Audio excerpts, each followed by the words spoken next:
avec la participation amicale de Lucien Jean-Baptiste.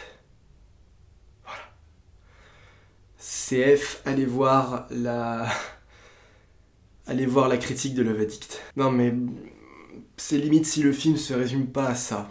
Voilà. Donc salut à tous, c'est Pixay, on se retrouve pour cette vidéo critique Retour Perdant. Et aujourd'hui c'est à propos de Abdel et la Comtesse. Alors oui, je sais, vous êtes plusieurs en ce moment à me demander « Bordel, mais qu'est-ce que tu fous à aller voir autant de films français ?» Mais les choses sont pas aussi simples, je veux dire, côté américain, côté international, et encore je vous ai épargné Taxi 5 quand même, enfin voilà, donc bon... C'est pas aussi simple non plus, voilà, sur le plan international et sur le plan américain. Je veux dire, même sur le plan français, bordel, je veux dire, mon cinéma a pas été foutu de sortir dans la brume, qui avait l'air vachement bien, ça c'était même quasi sûr, à mon avis, vu la bande-annonce qui m'entraînait direct.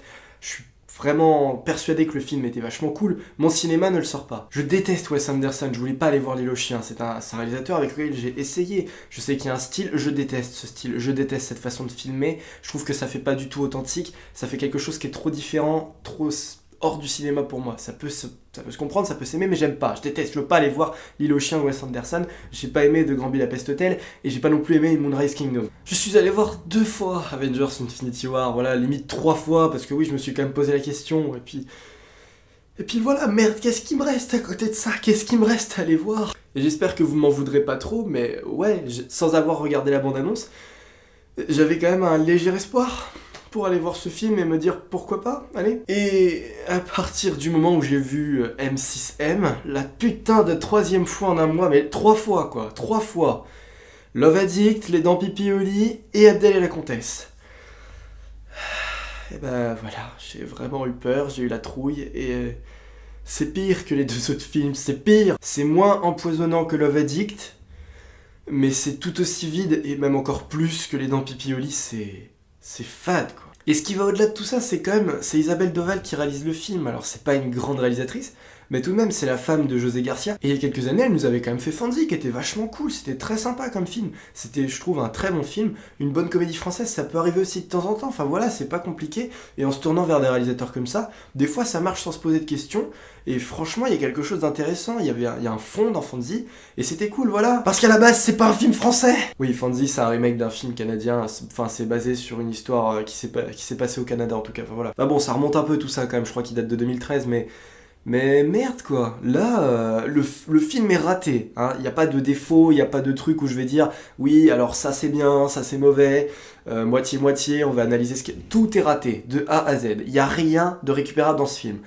C'est un film qui sait même pas qui se plante en fait, c'est ça le problème. On suit un chemin qui est le mauvais depuis le début, mais par contre tous les participants, tous ceux qui suivent ce chemin, que ce soit acteurs, réalisateurs, metteurs en scène, etc., tout ce que tu veux, les scénaristes, tout ce que tu veux, on suit le mauvais chemin mais d'un bout à l'autre du film, c'est-à-dire à aucun moment on fait marche arrière, donc ça peut plus fonctionner, c'est sûr. Il y a absolument rien de fonctionnel, la machine ne se met jamais en route, jamais, elle part tout de suite à reculons. Et dans ce qui m'a un petit peu interpellé, juste comme ça par curiosité pour aller voir le film, enfin je veux dire, Intouchable, Victoria et Abdul, Confident Royal en français. Je veux dire, je pense qu'il n'y a pas que moi qui ai vu un peu de ça dans l'affiche. Je me suis dit, bon, allez, j'ai pas vu Confident Royal, et il me semble même qu'il est... Je sais plus, mais je crois qu'il a été nommé pour quelques Oscars, peut-être un, j'en suis pratiquement sûr, mais voilà.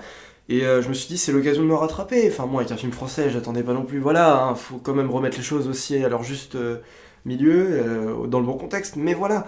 Intouchable, vous savez que c'est un film que j'adore si vous me suivez un peu, enfin, la rencontre entre les deux milieux, enfin voilà, le milieu de l'aristocratie, enfin, dans Intouchable c'est plutôt, oui, quasiment l'aristocratie, et le mec qui vient des banlieues, qui essaie de s'en sortir, qui sort de prison, mais on y retrouve juste le fantôme d'Intouchable dans un coin du film, dans un coin de la pièce, sans avoir un véritable film. Là, l'affiche joue clairement sur l'idée de duo, c'est le film avec ce concept le plus raté que j'ai jamais vu. Il y a à peine une rencontre entre les personnages, il y a franchement zéro compréhension entre les deux, il y a zéro partage, il y a zéro émotion, il y a zéro humour entre les deux, il y a rien qui se transmet de l'un à l'autre. C'est 2 pierres dans un film deux pierres qui se parlent. Allez, on va dire que c'est des pierres qui parlent quand même, parce qu'heureusement il y a quand même des dialogues. Mais les dialogues sont tout pétés, il y a des fois je sais pas si je dois rire ou chialer, c'est malaisant, c'est hyper gênant, je sais pas comment je dois le prendre. Des dialogues vraiment mais fadasses, pas recherchés, et qui n'ont aucun sens, qui font que des fois les persos passent pour pour des dindons, je sais pas, pour des couillons, t'as l'impression que c'est... qu'ils pensent pas ce qu'ils disent. Charlotte de Turckheim essaie d'être drôle, il y a un moment du film où elle fait les fausses racailles. Mais ça tient tellement... Mais j'y crois tellement pas. Comment tu veux être d'accord? Comment tu veux pas dire non? Non, quoi, c'est juste non. Charlotte de Turckheim qui a bien en racaille limite des années 80-90, qui est tellement pas dans le coup, qui vous voit. La meuf, elle essaie de se la jouer branchée dans le milieu pour essayer d'aller à la rencontre des gens plutôt du milieu d'Abdel, enfin voilà. Et la meuf, elle continue de vous voyer les gens parce que c'est l'aristocratie, et qu'est-ce que ça aussi, c'est très arriéré dans le film, mon dieu. Elle vous voit des gamins, littéralement. Elle sait pas ce que c'est qu'un putain de chèque. Voilà, le mec lui tend la main, elle a pensé que c'était pour lui foutre une claque, c'est tellement pas drôle, c'est tellement foiré, je veux dire. Ça, c'est des choses, justement, qui nous faisaient plus ou moins rire dans Intouchable, le fait que, voilà, François Cluzet se foutait un peu de la gueule de Omar Sy, mais vice-versa aussi, enfin voilà. Que là, on passe tout le film à se dire, putain, Charlotte de Turckheim est vraiment une grosse coincée qui sort jamais de son château, qui allume jamais à la télé, et qui sort jamais dans la rue, elle y connaît que dalle à la vie, et c'est franchement qu'une grosse conne qui connaît que dalle, qui est finalement vachement, très, dans la retenue, elle est vachement réduite, et elle vaut pas un clou, alors que c'est une aristocrate, enfin voilà. Parce qu'on va aborder aussi ce chapitre de l'aristocratie, putain, oula, non mais tu peux décaler les dialogues, les personnages et le décor, tu peux les décaler 2 siècles plus tôt, et là le film pourrait plutôt ressembler à quelque chose, tu vois, avec quelque chose au moins bien inscrit dans le milieu, dans le contexte, dans le décor, mais bon, le décor est très mal utilisé. On parle d'un château, mais c'est un château sur un étage, il y a quoi? Il y a peut-être un étage. Alors on n'est pas obligé d'avoir des putains de tours, d'avoir un super château médiéval avec les douves, les forteresses et tout, mais c'est quoi? C'est une grosse maison, c'est à peine un manoir ce truc, avec un grand jardin, et puis on appelle ça tout de suite de l'aristocratie, des titres, des terres, avec voilà un château. Admettons, bon voilà, bref. Mais c'est des gens qui vivent dans le passé, quoi, voilà, elle vous voit sa fille. Je veux dire, tout le délire du film, c'est aussi de se dire que cette comtesse, elle va perdre son château, elle va devoir partir, donc moi je m'en fous de cette histoire, quoi, je m'en fous totalement, je m'en fous du château, je m'en fous des intrigues. C'est mal foutu, je veux dire, même le château, il est très mal filmé. On met pas en avant toutes les pièces, j'ai l'impression qu'il y a quoi? Il y a peut-être 3 pièces dans le château qui sont montrées dans le film. Mais finalement, voilà, contrairement à Love Addict, peut-être même aussi un petit peu...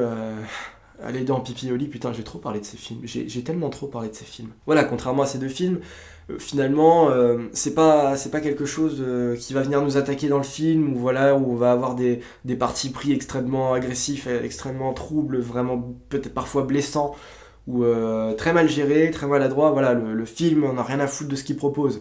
Donc là, il y a rien de proposé, quoi. Voilà, alors que dans les autres films, c'était des choses proposées vraiment très maladroitement. Mais dans un sens, moi, en tant que spectateur, en tant que critique, je sais pas, moi je préfère voir un film à la rigueur qui peut-être m'a un peu choqué, c'était un peu le cas avec Love Addict, enfin, voilà, qui était mauvais, hein, je dis pas, j'ai pas aimé le film, j'étais pas à fond dedans, mais au moins ça, voilà, c'est ce que je dis, on partage des choses, on a une réaction quant au film, voilà, moi j'ai dit qu'il a été mauvais parce qu'il y a ça qui m'a dérangé, ça m'a choqué, il y a quelque chose que le film m'a proposé et que j'ai pas accepté, c'est juste ça le problème. Que Abdel et la comtesse, il n'y a rien de proposé, il n'y a rien, il n'y a pas d'échange. C'est censé être ce genre de film un peu ping-pong où voilà, entre le film et le spectateur, il y a des choses qui se renvoient, voilà, il y a des vannes qui doivent être envoyées, il y a des éléments de l'histoire qui doivent être retenus par nous spectateurs pour pouvoir les savourer ensuite, on doit avoir des informations et nous, on doit en répondre par le rire à un moment donné, on doit en répondre par l'émotion, on doit en répondre par le fait qu'on s'identifie à ces personnages, par tout un tas de choses en fait, tout un tas de choses que notre cerveau... que nous en tant que spectateurs, voilà, il n'y a rien de tout ça, il n'y a rien, il n'y a pas cet échange ping-pong, il n'y a rien, il n'y a que dalle. Et à partir de là, tu peux pas avoir de film. Clairement, avec ces acteurs, avec l'idée proposée, la formule du film, si tu te contentes juste de raconter l'histoire et de dire j'ai besoin de toi pour faire ci, pour être mon larbin, oui je t'aime bien, oui je t'aime pas, t'es une comtesse et t'es un mec de banlieue et on n'arrivera jamais à se comprendre ni à s'entendre, bah ça fonctionne pas. Bah ouais, fuck ton film, tu l'as raté, retourne le faire, recommence. Voilà, bon, on va partir sur quelque chose de tout de suite plus hypé. Ce soir, je vais voir l'avant-première de Deadpool, ce sera encore une avant-première. Suivant ensuite la semaine prochaine, Solo, pour conclure ce mois. Donc voilà, ça va bientôt se terminer, les films français, vous en faites pas, enfin voilà, c'était le désarroi le plus total.